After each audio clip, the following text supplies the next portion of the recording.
You're listening to Economics Detective Radio.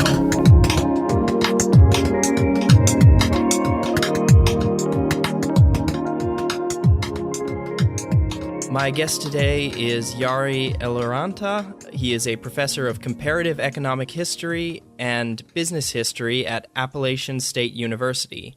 Jari, welcome to Economics Detective Radio. Thank you so much. So Yari's work focuses on the economic history of national defense and military spending, which will be our topic for today's conversation. Most of the quantitative work in this area is focused on the 20th century, since that's the period recent enough to have good data.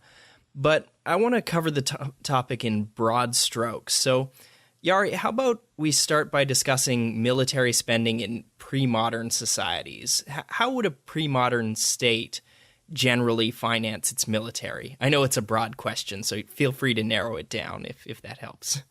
Okay, that's a good question. So the pre-modern states would be quite different from the modern ones in the sense that their state would be a lot smaller in terms of the fiscal impact. So first of all, most of their need for spending for military would be for immediate crisis. So there would be a war that typically a king or a queen would initiate or get into, and then they would need some money for it. And they didn't have the kind of state apparatus around them that we have today, which of course provides many more checks and balances to that than they would back then. So their main source for military spending, the revenue to cover it, would be coming from typically from trade. So there would be indirect, revenue from tariffs, duties, that sort of stuff that they would use to finance the war, or they would, try to get some sort of loan from a foreign banker or state or in early modern period too, they started to use their own citizens as a source for public debt too. And usually those were the most successful states that did this. And of course, I think up to a degree, the kings and queens would count on conquest to finance some of it. So they would take over a territory or a state where they could then collect money from that region to finance the conflict. So those would be the main ways of funding the conflict. Right. You see this a lot in historical conflicts that maybe the soldiers aren't paid so well, but you take a city and then you sack it and you carry away everything you can, and that's how you compensate your military.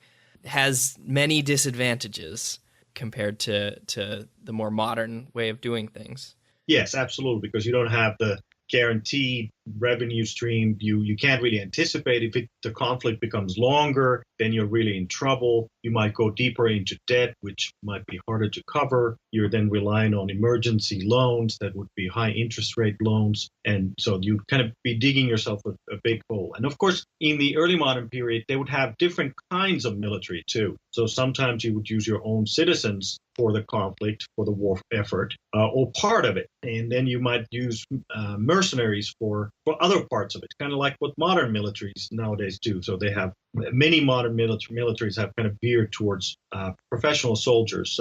But the mercenaries, you couldn't really mess with their funding. So one option would be, yes, let them sack a city and, take their rewards in that way. But ultimately, they want to get paid. So if you develop a reputation of not being able to pay your mercenaries, now that's bad news for an early modern state, because then you might not get the best soldiers, and then your ability to prevail in a conflict would be compromised. Yeah, I've been listening to the History of China podcast, and they recently went through the Anlushan rebellion and the wars that sort of led to the breakdown of the Tang dynasty. And one thing that kept happening is, the city would be taken by rebels, and they would sack the city, so like Chang'an, the former capital, and then the state would take back their own city, and they would also sack it. And I guess in context, maybe, they couldn't even, you sort of wonder why you would sack your own city if you're just sort of reclaiming it. But if that was the only way you had to pay your soldiers or your mercenaries, it puts it in a whole new light where maybe there isn't a choice.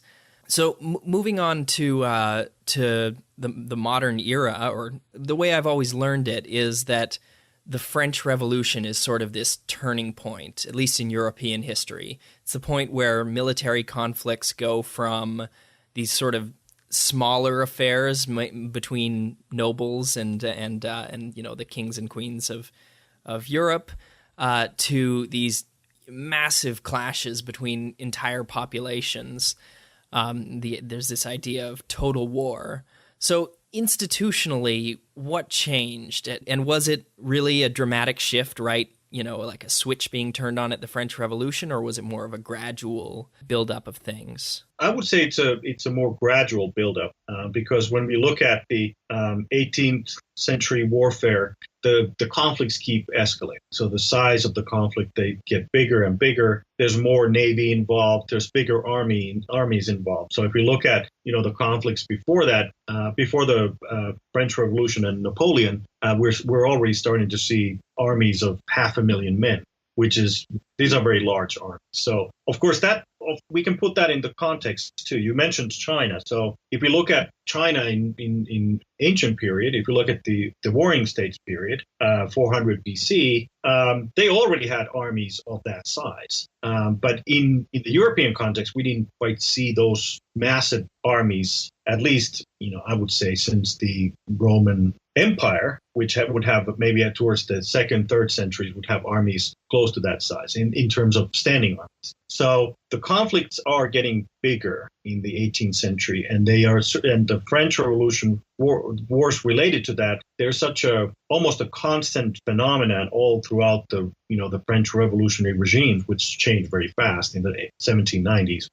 But then the Napoleonic conflicts, and he's of course involved in those wars of the French Revolution. He rises through the ranks through the revolution. Then they continue on, and he's just much better at the warfare than most of the revolutionary leaders were. And typically, those also involve large alliances. We saw that in the 18th century too, in some conflicts, but the French Revolutionary, the Napoleonic Wars are definitely much bigger in terms of that, and they typically involve alliances that try to beat Napoleon that they usually are not able to do. And there's also the Napoleonic Wars are fought in so many different places. So there's wars going on in the European continent. There's a massive naval component to it that's fought almost all over the world.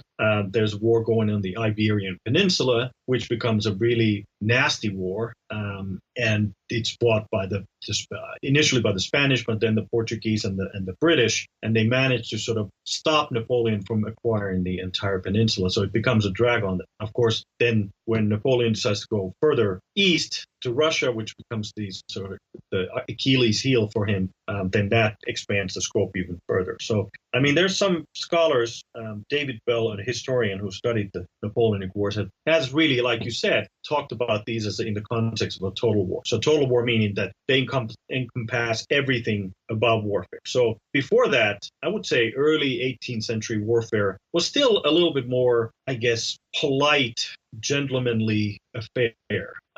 But Napoleonic conflicts no longer are that. So civilians become targets. There's a lot of propaganda that's used throughout the war. One of the persistent myths from that war, for example, is the idea that Napoleon was short somehow, because he was not short. He was a great stature among the French citizenry at that time. So all those aspects, naval conflict, which involves embargoes and economic warfare, all those are elements of that total war that I don't think we saw at that scale before. So I think, yes, there are certain things that change there. And then another thing, big change that I think will frame 19th and 20th century warfare is the idea of conscription. So the French revolutionaries were really desperate to get people to fight, and Napoleon continues that, conscripts his own people into the warfare, and that seems to be a very effective model, and a lot of Europeans will follow that model. And also standing armies get bigger. So the biggest army after the Napoleonic Wars would be the Russians. They will have a standing army of 1 million men. So that's a large army even by modern standards. Right. And I recall Napoleon boasted about how many thousands of lives he could afford to spend, use the word spend, every day, every month of the conflict. How did the financing of this change? You have conscription, But this is also the era when sort of modern states come into being. Did they change the way they got credit to finance these wars? Up to a degree, yes. I mean, the biggest superpower of the 18th and 19th century, of course, will be Britain, and Britain follows the kind of the early Dutch model, where they start to sort of cede a little bit of political power to the merchants, and the merchants, and this comes in the English cases, the famous Glorious Revolution of 1688. That's the kind of one of those instances where they gave the kings and queens give a little bit of the taxation power to the parliament, and parliament is, of course, there's a great representation by the merchants in the parliament. So they have a lot more say in the political affairs of the state. And so England and countries that start to follow England in this model, they tend to be more successful in obtaining cheaper credit from their own citizenry. And the countries that did not do that, and Spain is perhaps one of the classic cases of that, they kind of start to fall back in terms of being able to expand their empires, in terms of being able to finance their war machine, particularly the Navy. And that's something that kind of dominates this. And I think it is, we can see that in the Napoleonic wars too, because they're so expensive. So the states that are able to finance this effectively will come out of the war in better shape. They're able to last. So because one of the interesting issues in this is that Napoleon is undoubtedly brilliant as a strategist and as a leader in France. He implements a lot of reforms that are popular, but ultimately, why is he not able to beat England? I think the biggest reason for that is that England is able to have this military machine effectively financed. They beat Napoleon in that sense, and England, in fact, comes out of the war in a decent shape, despite the fact that they have over 300% of their GDP in terms of the public debt. Public debt ratio is very, very high. And they don't have a revolution. And France has a revolution. I mean, public debt's just one of the reasons for the French Revolution. But they have a debt ratio, debt to GDP ratio that's under 100% when the revolution takes place. So the British model does sort of provide a lot of strength for the English war effort. And even afterwards, coming out of the conflict, they're able to become the dominant player in the 19th century politics. So the historian Neil Ferguson argues that wars have shaped many of the institutions of modern states, so central banking, credit institutions, taxation. I think what we were talking about before was the way the institutions of modern states affected war. So, and I want to talk about the causal arrow going in the other direction. Do you agree with Ferguson with his emphasis on wars as sort of this dominant factor shaping modern institutions? I would mostly agree with it. I mean, Neil Ferguson is one of the most influential scholars in this field, and I owe a lot of sort of intellectual gratitude to him in that respect.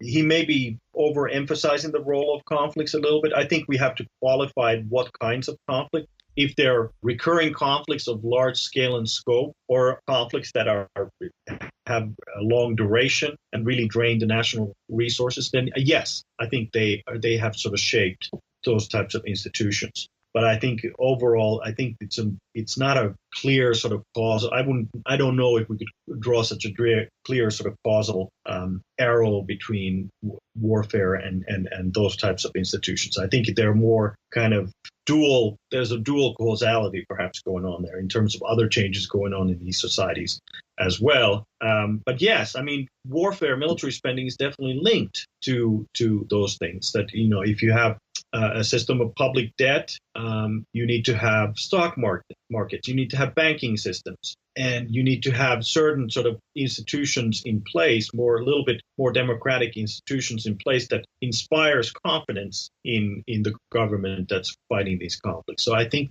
there are those sort of linkages, but I think it's more pronounced with these really large-scale total war type of conflicts, like the Napoleonic Wars, like the First World War, like the Second World War. I think that's how I would view this. Mm-hmm. And yeah, so we've talked to, you mentioned the First and Second World Wars. The 19th century is when countries start to develop national statistics and start to gather the kind of data that is of high enough quality for economic historians like you, like yourself, and others, to study these things in a more quantitative way. And I know you've contributed to that literature. So after the Napoleonic Wars, 100 years goes by without any conflicts, any big conflicts of that kind between the great powers. But there are smaller conflicts, and especially colonial ones. But 1914 comes around, and the First World War is the first of these big conflicts that we have, things like GDP and spending and all this sort of data that we can use for cliometric analysis. What can economists and economic historians learn from the First World War, given that we have so much more information about it? Let me just briefly touch on the 19th century. I think it's also relevant because there is that sort of the concept of a long 19th century from 1815 to 1914 that supposedly these conflicts didn't really take place. But we do have some. I mean, we don't really have many great power conflicts where they fight each other. And I think there's a reason for that. But we do see other things. We see, civil wars. We have a particularly deadly civil war in the United States, over 700,000 people killed. We have the Taiping Rebellion in China, which is perhaps the deadliest, I would argue, yes, definitely the deadliest civil war in human history, which is perhaps 20 million people killed, kind of an odd conflict in itself. But we have other types of things where we see new superpowers coming into play, like the German Empire comes into existence in the 19th century slowly because of trade and some political things, and also a couple of wars, and ultimately culminating in the 1870-1871 Franco-Prussian War, in which Germany achieves the goals that it tries to achieve again in both World War I and World War II, which is, march through the northern part to northern France, and then take Paris and call it victory. That's what they do. And in 1871, they established the German Empire. And Italy is created, and some other states also sort of flex their muscles. And so, of course, late 19th century is the period of the so-called new imperialism, where they really sort of expand their colonial sphere all over the world, particularly. Essentially, the entire continent of Africa is colonized by the Western powers. And they do this on the basis of a lot of new military and economic power, because they now have, most of them have started to industrialize. They have steam engine driven railroads and ships, modern technologies. They also have medical advances, quinine, for example, to battle malaria and those sort of things that give them advantages. And of course, there's a kind of a industrialization of war that takes place in the late 19th century too, which creates new weaponry like machine guns and artillery and so forth that will be used in the First World War. So I think the first part is just to kind of look at how they got there, because they have, in fact, some estimates would say that Europeans had colonized by the First World War, or right after, they control about 84% of the world's landmass. So they're completely in control. But they've run out of territory to conquer, and they're competing very intensely. So that's part of, because I've written a little bit about the First World War, the causes of it. So there's a lot of that kind of sort of great power buildup of conflict potential that is released in the First World War. And there's even an arms race that precedes the conflict that intensifies little by little. And there are several sort of stages in this arms race that culminate then in 1914. So the conflict itself is, of course, kind of interesting conflict because the countries involved, at least by and large, they didn't realize that it was going to be such a long, massive conflict. Yeah, I recall John Maynard Keynes predicting that the conflict would sort of peter out when the countries couldn't pay for it anymore. And he turned out to be very wrong about that. Right. And there are several other folks who argued that maybe it's the globalization, because there was a very intense, really the first, economic historians would call it the first period of globalization, roughly from 1815, 1820s to 1914, that really, intensified these trade contacts between, especially European nations and some of their countries within their sphere of influence. So some folks said that, okay, maybe it's this trade dependency, which is is studied now a lot too, in terms of whether it could prevent a conflict or not, that would really stop the war. And there was also some, labor union activists and political actors who would say, no, it's the labor unions and industrial workers who will stop this war in its tracks, because they'll refuse to work in the factories and they refuse to serve in the front. None of these predictions held. In fact, a lot of these workers would then be swept up in the kind of nationalistic fervor that the leaders very cleverly sort of stoked at that time, and they would, volunteer for the war effort. And it definitely turned into a much bigger conflict than they anticipated. There were some generals that understood that this was going to be very nasty and it's not going to be resolved very quickly, but a lot of their concerns were sort of swept aside. They weren't heard, and that's how this sort of escalated into a massive conflict. Yeah, I recall hearing a story. This was mentioned on Dan Carlin's Hardcore History series about the First World War. Ernest Shackleton went on a sort of failed expedition to Antarctica starting in 1914, and he managed sort of this heroic story. After a few years, they managed to get back despite being shipwrecked and trapped in Antarctica. And he arrives, he gets back to civilization, and he's wondering, what happened with that war he had been reading about, and was shocked to find that it was still going and that millions of people had died, and it was larger than any conflict that had ever happened ever in the past in human history. So just, as someone who was out of the loop for a few years, it was quite the shock. So you've done some research on military spending between the world wars, and this is statistical research about the determinants of who spent more on their military, on defense in the interwar period, and who spent less. What can you tell me about the factors contributing to that? Well, a lot of that we have to take back to the First World War, because it was such a massive conflict and long conflict, and it drained so many national resources and so many people died. So after the war, there's definitely a kind of a mood or effort to try to avoid this. So we have the Wilson, and you have League of Nations, and all these things that are trying to solve this problem of not going into similar type of conflict again.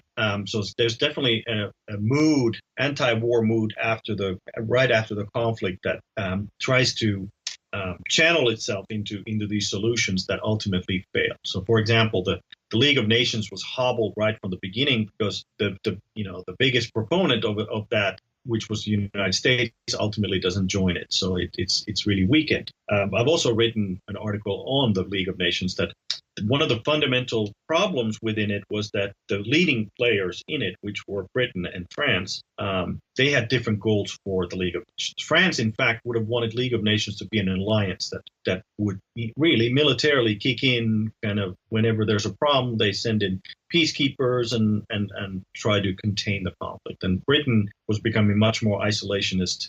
They really abhorred what happened in the First World War. They wanted to have a lot less to do with the European continent than before, kind of similar to what was going on in the United States. So that hobbles this League of Nations overall. So when I did that quantitative testing, I tried to see if League of Nations or European countries function as a sort of or some of these democratic countries function as an alliance, and I found that they did not. They didn't behave in that fashion. So that was one of the findings from that research. Another thing was that a lot of the sort of disarmament efforts in the 1920s, and there were several within the League of Nations and outside of it, and all of those they come to some limitations of, for example, how many ships you can have and what types of ships, etc. But ultimately, they don't go that far. And the farthest they get is right before the Great Depression. Depression hits, and that really hobbles that effort as well within the League of Nations. So, because once the Depression starts, there isn't an immediate impetus to really cut military spending, because after all, military spending, you can think of it in modern terms too. It does provide some employment, it does provide some domestic kind of stimulus in some ways, even though they probably didn't think of it quite in that way. So even though countries did cut military spending in a limited sense in the 1920s, they certainly didn't continue cutting it in the early 1930s. They tended to keep it going.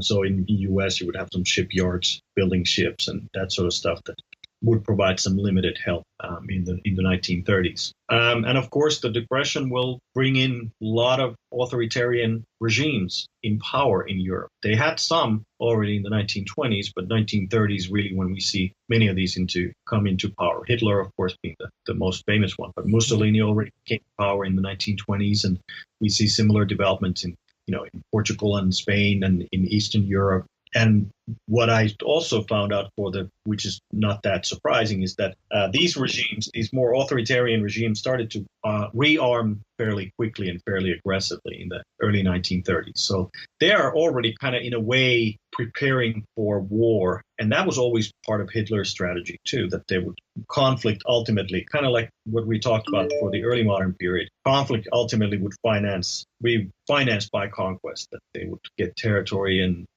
resources and people and so forth that they could integrate into the new German empire. Yeah, so there's this sort of two potential strategies you could take after a huge and very destructive conflict. You could say, we're going to disarm so that we don't have another conflict like this again, or we're going to arm like crazy so that when this happens again, we'll win. And of course, if you have different powers taking both strategies, then the one that arms is going to be just very dangerous, as we found in World War II. Yeah, absolutely. And we have such different strategies, and some countries are really weakened and constrained by the Treaty of Versailles, like Germany. Its size of its armed forces is very limited, and it really serves as a rallying cry, something that Hitler can use very effectively, that they were treated poorly, which is undoubtedly true in the Treaty of Versailles. They were almost solely them and Austrians, and they were blamed for the First World War, which is, as Neil Ferguson we talked about has written about this in his book, The Pity of War. That of course, there's many more countries to be blamed for the First World War, not just Germany. But it serves as a rallying cry then to increase the military, and Hitler certainly starts to do that in the 1930s. There's some research that shows that Germans were kind of doing that already in the 1920s. They were circumventing some of those constraints, but really in large scale that Hitler does this in a way that's it's very noticeable, and he flaunts all those restrictions, and he doesn't care if he goes against League of Nations and so forth. So he definitely actively seeks that, as well as taking over territory little by little, which is his strategy in the 1930s. Right, and they put these restrictions on Germany, but they're not willing to enforce them. So if there's a minor transgression, are you going to go to war over it if it's going to be a potentially huge conflict? I can't say that I would necessarily that I wouldn't make the same choice, that you want to avoid if it's so costly for you to enforce the rules. I can totally see why you would not want to get into conflict when Hitler starts arming. But of course, that's the famous appeasement policy. Yeah, but which is a lot of historians have shown that this is a relatively, like you're, I think, hinting towards as well, that relatively unfair way of characterizing the situation in the 1930s. We try to sort of impose our, rationality onto these political actors, that they don't have the same information as we would have. I mean, they thought ultimately that Hitler would be working under same type of rationality, that he's just trying to bring Germany back into a bigger state. He's willing to negotiate here and there, So he's not going to become this absolutely totalitarian, awful state that will kill Jews and other groups and go into massive conflict. So I think it's unfair of us to sort of look at that. So there's that, what you mentioned, the potential cost of it, and also the idea that that maybe Treaty of Versailles was unfair, and also the idea that maybe it's good to have a stronger Germany in the middle of Europe. And this was kind of, I think, perhaps the most important argument for the 1930s decision makers, because there was in their eyes, even a bigger threat that could potentially to Western Europe, which is communism. So they were scared of the Lenin-Stalin revolution to come into Western Europe and really upending the capitalist system and leading to revolution and conflict. So they figured, okay, it would be nice to have some sort of counterbalancing force in the middle of Europe that could perhaps stop Stalin and the march of communism. Right, and by historical chance, those powers end up allied with Stalin against Hitler, and we looking back with hindsight see it in a very different way than they would have at the time. But Stalin also commits a lot of democide and is also a very sort of scary person and scary regime. At the time you might not you might be equally worried about, and for good reason. Right, and then there's a couple of things there we could see that perhaps distort their view of Stalin. Well, first of all, most of those leaders, they weren't aware of the horrors of Stalin's Soviet Union and the gulags. I mean, they weren't quite, they didn't understand already the kind of horror that and atrocities that were committed there. So they saw perhaps Stalin too as in a more rational way. They didn't quite see that Stalin would be willing to cut a deal, with Germany just before the Second World War and the famous Molotov-Ribbentrop pact that would divide Eastern Europe into two halves, and they each would get their slice. So they didn't quite understand necessarily how Stalin would operate either. They just saw it as this kind of menacing state in the East. And this happened actually both before the First World War and the Second World War. I think those powers, they overestimated initially Russia's or Soviet Union's military strength. And then right before the war, I think in both cases, up to a degree, they underestimate Russia's or Soviet Union's military strength.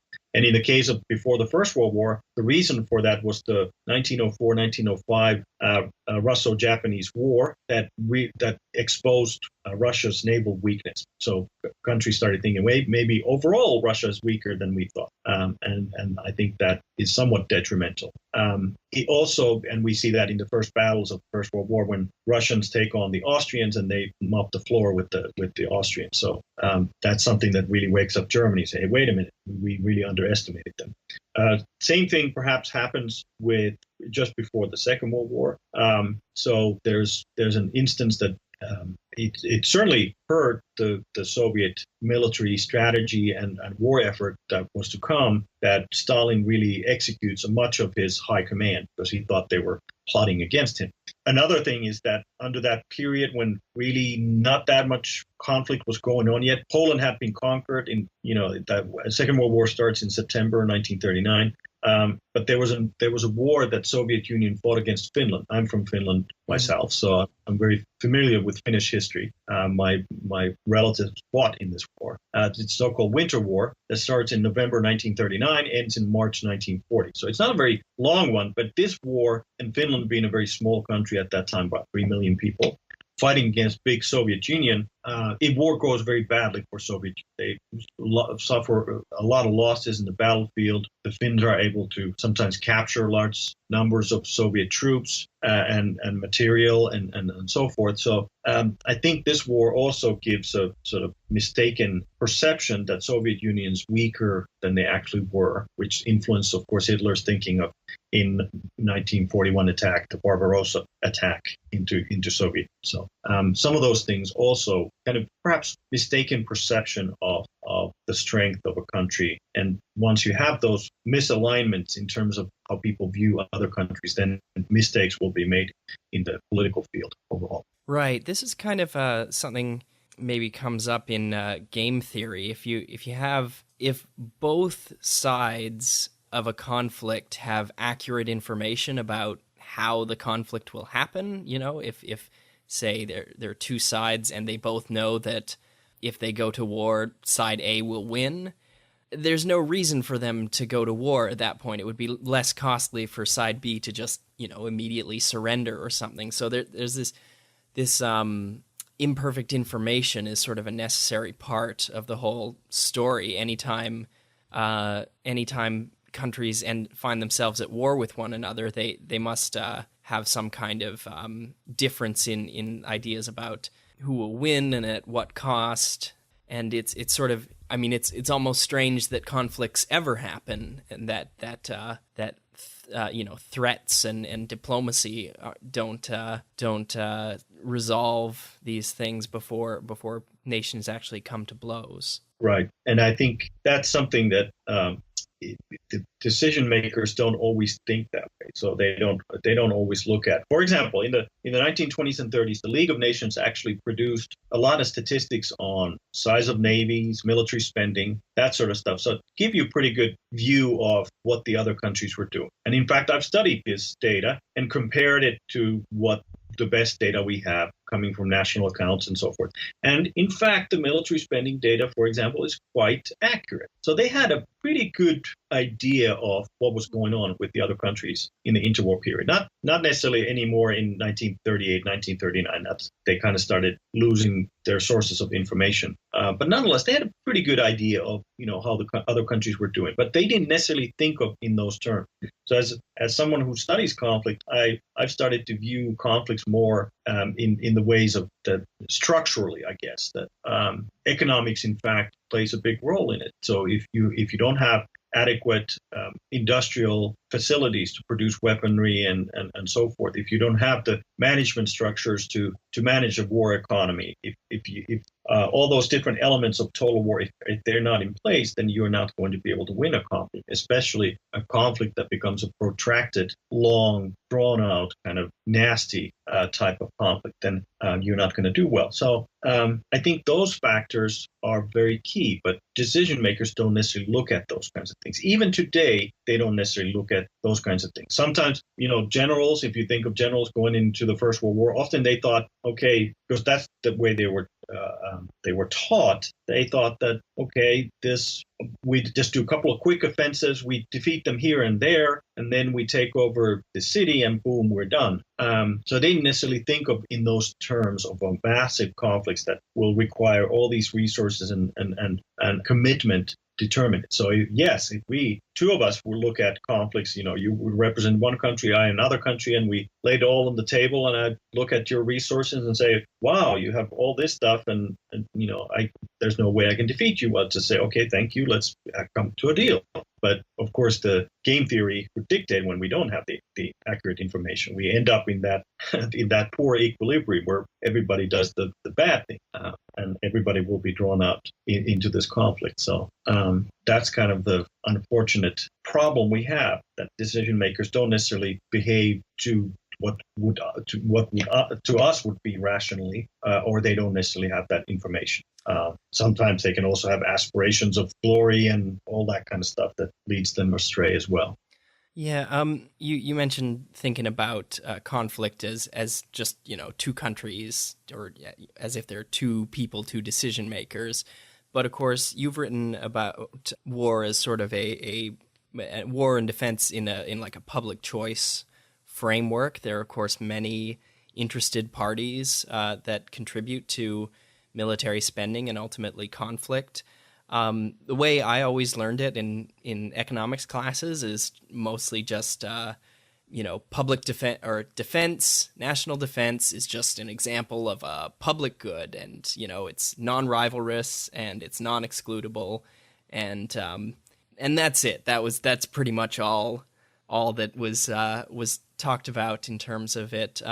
Is that really a good way of looking at it, or is that sort of incomplete? I think it's incomplete, because I think, and I've recently written an article where I talk about military spending as an impure public good. So some of those elements are there, but it can be, for example, technology that sort of expands that idea. So nuclear umbrella, for example, we go into the post-Second World War period. That's something that it becomes a part of a U.S. strategy. And can you really limit it to any? Can you really deny somebody that nuclear deterrence if you're in an alliance? And would others then within that alliance free ride, for example? And I think that has been shown that happens in the 1950s and 60s within the NATO. So there's always actors interested in military spending too. It's not just and military spending is not the same thing as national defense. So that's where I think the impure influences come from. We think of national defense that, okay, we can't really limit it. It's within the country's borders, for example. That's what we will always defend. But military spending is something that many different actors have a say in and a stake in. For example, domestic producers, manufacturers will have a stake in it because they want to get government contracts. They want to get contracts for new battleships. They want to get contracts for new type of weaponry and so forth. So in the interwar period, for example, I have several examples of this, of national interest groups lobbying for contracts, and they want to make sure that only domestic actors get these contracts. So they're very much driving towards a protectionist type of ideal. And this, of course, will mean that the country will pay more for those types of weapons if it's just purely ignoring outside competition. And there's vibrant military industries, for example, in the 1920s and 30s. And sort of surprising, too. Some countries like Czechoslovakia or Sweden are, in fact, big producers of military equipment in the interwar period.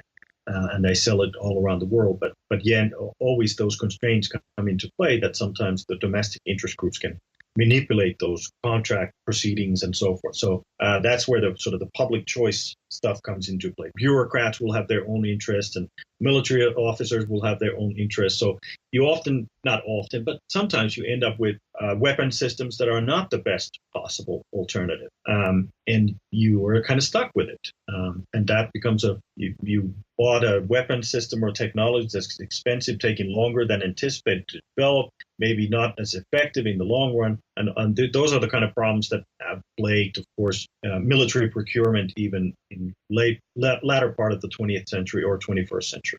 Yeah, you hear about defense contractors trying to spread their production over, at least in the United States, over as many congressional districts as they can, which is not how firms normally operate. Right, because this is purely political thing, and it has been going on for a long time. In the U.S. case, there's a lot of interesting research on the New Deal, the FDR program in the 1930s to try to combat the Great Depression. And a lot of those decisions of where those federal or even state funds would go to, those were dictated by political interest, where, congressional districts, which are key districts for certain legislation and so forth. So it's all part of that political sort of calculation. And of course, it means big bucks for those congressional districts. If there's a military base, that's a lot of money. Or if there's a, military production unit, not so much today, those wouldn't be run by the government, but in the 1930s, they had plenty of government-run armaments factories and shipyards and that sort of stuff. So that would mean a lot of money for that district. And of course, if that were to be yanked away, that particular congressman or woman would be very vulnerable in their re-election bid. So yes, that would be definitely part of the equation. Yeah. I've heard that the stimulus spending tended to go a lot more towards swing states rather than states that were maybe hardest hit by the Depression, which kind of shows a bit of a cynical element to the whole idea of stimulus. Yeah, absolutely. And it's the way that the stimulus spending in the 1930s or in the aftermath of 2008, same kind of deal. You make deals here and there and everybody gets their slice, and that's more that dictates. Of course, the scale and scope may be so large that it provides stimulus anyway, but it's certainly not done in the most efficient way where somebody would just simply say, okay, here's the hardest hit places and here's where we can actually do with something in terms of stimulus spending or tax cuts or whatever that would have an economic impact. But that's not how politics works, of course. So you have an article comparing military spending, long-run military spending in Japan versus Finland. So can I ask why those countries and what of interest do you find? So this was part of a book, edited volume that compared kind of the Finnish and Japanese economies. So an edited volume, and the premise of the book was to try to bring together, first of all, Finnish and Japanese scholars and sort of collaborate, which is kind of rare to find somebody to do that. And the idea was also to, even though Japan is of course much larger economy, but it's also in some ways it's experienced some of the similar things in the 20th century at least. Because of being on the losing side of the Second World War, that would impose certain constraints on Japan politically. So it had some economic consequences as well. So it has to sort of direct its trade in certain ways. In Japanese case, it has to be very friendly towards the United States. In the Finnish case, it has to be very friendly towards the Soviet Union while maintaining their own political identity and independence. So that's part of it as well. They both also became kind of high-tech economies, a very advanced, high standard of living economies in the 20th and 21st century. So that's another reason why we did this. So in terms of the military spending, then the question becomes, in the case of Japan, and to maybe a more limited degree, was the idea of, is there a sort of a peace dividend? So if you cut military spending drastically, like in the case of Japan, there's, like in Germany after the First World War, significant constraints of what they can do, what kind of army they can have, and what kind of technology they can have.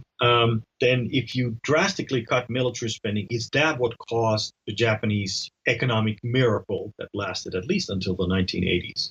And then in the Finnish case too, their military spending is fairly low. There's limitations on it, at least until the 1950s. Even then it stayed fairly low, even though they have probably a more quote unquote credible army than Japan had, respective of their potential rivals in the region. So is there a sort of a peace dividend that would come from lower military spending, with the idea being that perhaps then military spending wouldn't crowd out civilian investment and other types of spending? Or perhaps another idea behind this kind of guns and versus butter type of comparison would be then, okay, maybe if you have lower military spending, you can have higher social spending, kind of building. This is also the period after the Second World War when welfare states were being built up. So maybe that would give you more ability to invest in your population and education and health and all that kind of stuff. So now I can say in the case of Japan and Finland that, first of all, there was no